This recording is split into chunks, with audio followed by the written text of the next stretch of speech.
Hi everyone, welcome back to Immune to Pierce's How to Play Star Wars Legion series. Today we're going to be taking a look at the different phases of a game of Star Wars Legion and how to actually win a game of Legion.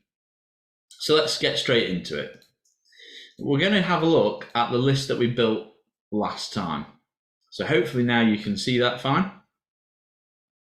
So a game of Star Wars Legion is going to run over 6 rounds. And at the end of those 6 rounds, we're going to determine which player has won based on victory points scored from objectives. So it is an objective-based game. Now, if a player ends up tabling their opponent or wiping out all of the enemy units from their opponent's army, they instantly win the game, and the game ends at whatever turn you are currently at. Also, a player can concede if he or she feels like they don't have a chance at winning the game anymore, in which case the opposing player would win that game.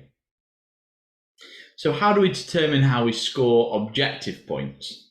Well, this is done through the mission deck that we built at the end of our video last time.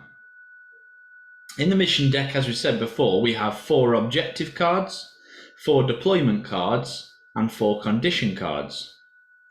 So at the start of the game, we will determine which player is going to be the blue player or the first player. The way we do that is by totaling up the amount of points in each of our armies. And as you can see, this is again where a list builder like Legion HQ comes in handy, because it already does that work for you. And the player that has the least amount of points will become the blue player. A blue player goes first. They use their mission deck and they deploy first. There's a few other little benefits that we'll talk about maybe when we get into the actual tabletop and sort of see how that impacts the game. But the red player gets to pick the table edge that they start on. And also in the case of a tie on both objective and kill points, the red player wins the game. So there is an advantage to both, but blue player gets to have that initial advantage of using their objective deck.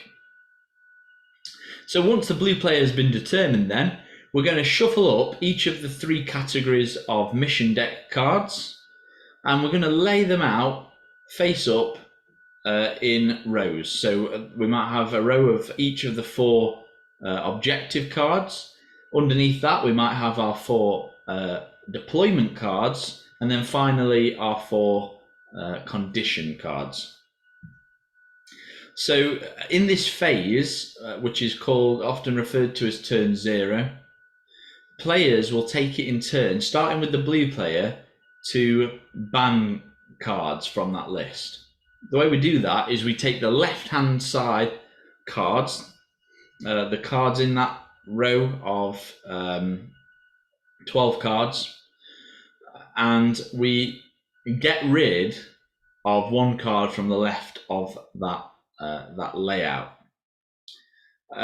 Each player is allowed to ban 2 cards, and they can be of any of the 3 types: objective, conditions, or deployment. But bearing in mind that rule of only being able to ban from the leftmost card.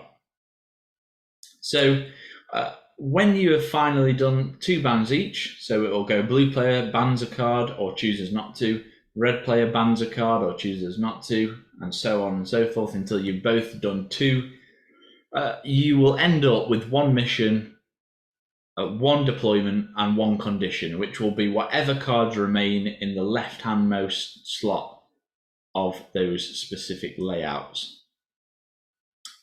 So let's take an example objective that you might end up facing in your games of Star Wars Legion: recover the supplies. When you have chosen a final objective card to have your game of Legion centered around, you will look at the setup card for that objective. So for recover the supplies, it's going to tell us how to set up the objective tokens on the board so that we can start to play the game of recover the supplies in Star Wars Legion. So you can see here, setup, place one unclaimed objective token on the center of the battlefield. Then starting with the blue player, players alternate placing 4 more unclaimed objective tokens on the battlefield. Each token must be placed beyond range 1 of each deployment zone and beyond range 1 of each other objective token. So that's going to tell us how we actually set up the tokens on the board. You can see we have 1 in the middle, and in total we're going to have 5 of these supplies that need recovering. So how do we actually do that? Well, it's going to tell us then next, all troop units gain the claim, and that little symbol next to the claim word there, this thing here, is the action symbol. That means it's going to take up one of your 2 actions allowed in your turn. And again, we'll get onto the available actions as in future videos. So the claim action is going to allow you to claim an objective token that is in base contact with your unit leader. So how do we win? Well, again, that's listed on the objective card. Victory. At the end of the game, each player gains 1 victory token for each objective token that is claimed by one of their units.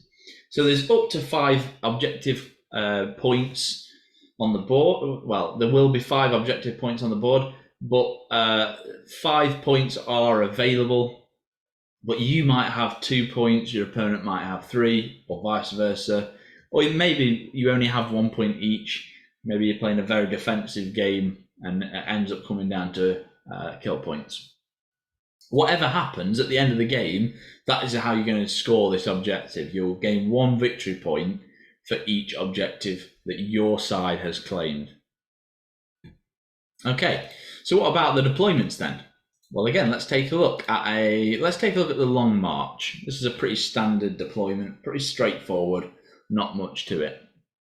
So you can see here the deployment cards show you how to set up each player's deployment zone.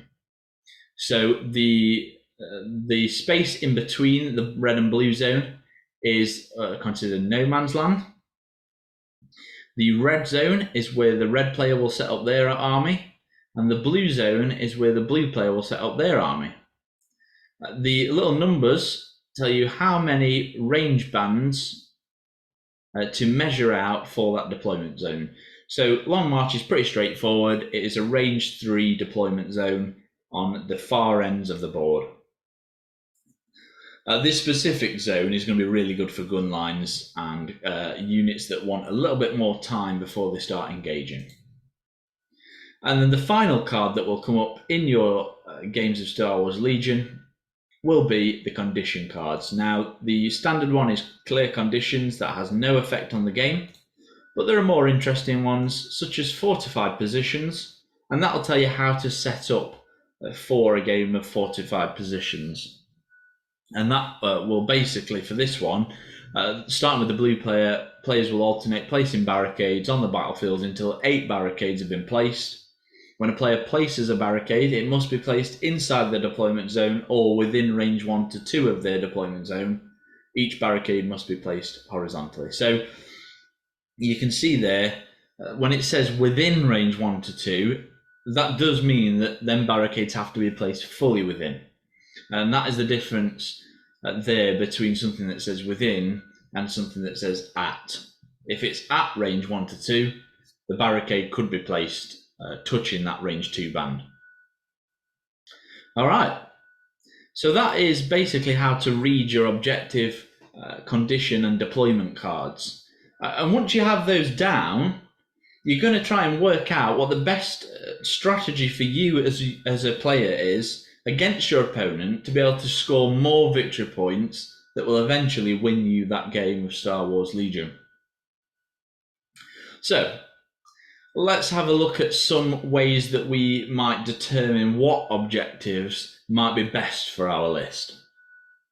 And this is something that we'll really do in turn 0, but also, or the list building stage, I should just say, that is what turn 0 is often referred to as. But also, right at the start of the game, when you can see your opponent's army, you can see your army, and you see those battle cards laid out, how do we determine which one we might want to go for? Well, this comes with experience, really. But some things to look for are: is your army very good for moving? If it is, you might want objectives that are a little bit more spread out that require you to go out and claim those objectives.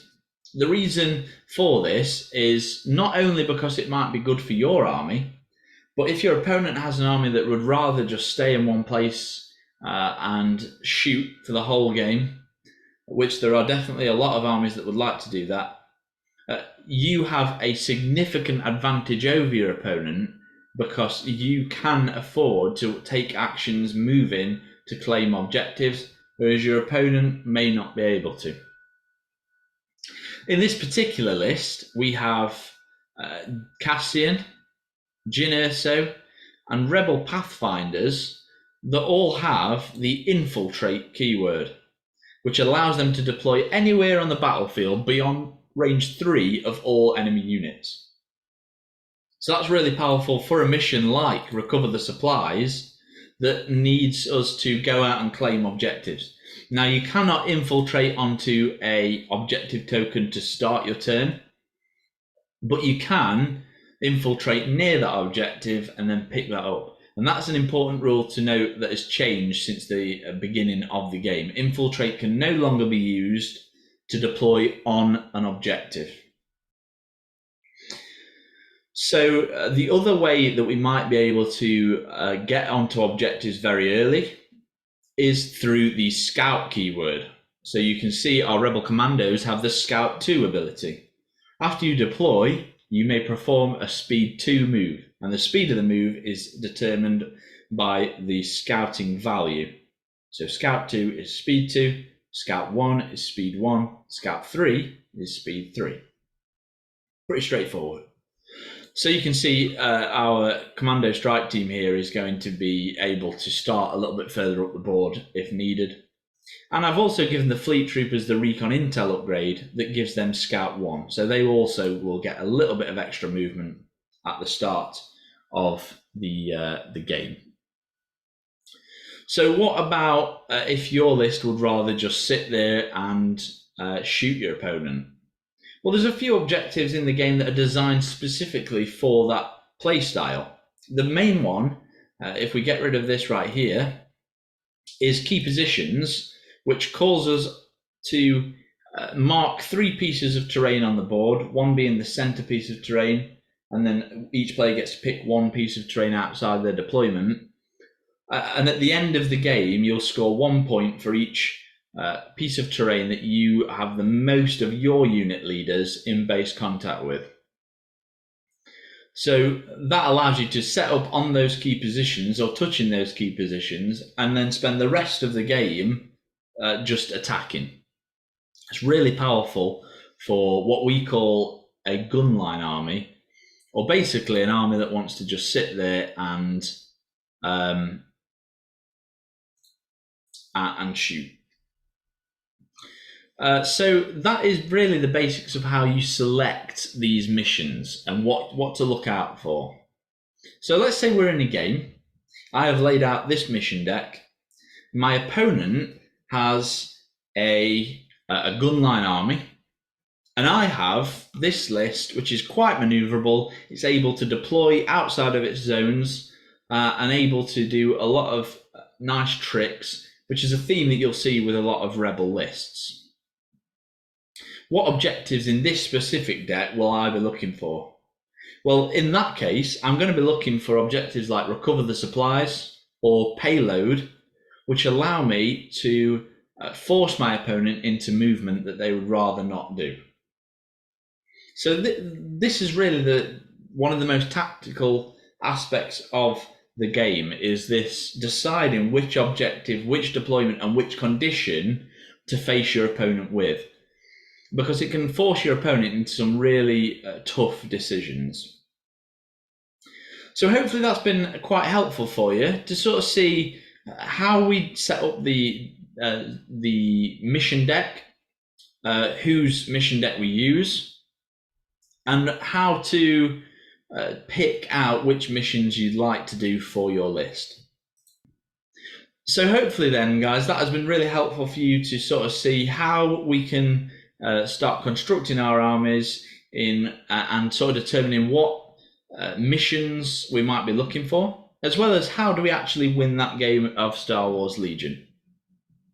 Just remember, while yes, it is enticing to just go for straight up destroy an opponent's units, the game is won on objective points, victory points, and at the end of the day, if you're focusing on just taking out your opponent, it's very likely that you are neglecting the actual mission, unless your specific game plan is based around that. So just keep that in mind, and keep in mind those other few tips that we've mentioned throughout this video. In the next video, we're hopefully going to be taking a look at, on the tabletop, how do we set up, how do we deploy, how do we take actions with our units, and some of the various abilities and keywords that we might have in that regard. So thanks for watching. I'll see you in the next one, and this has been Immune to Pierce.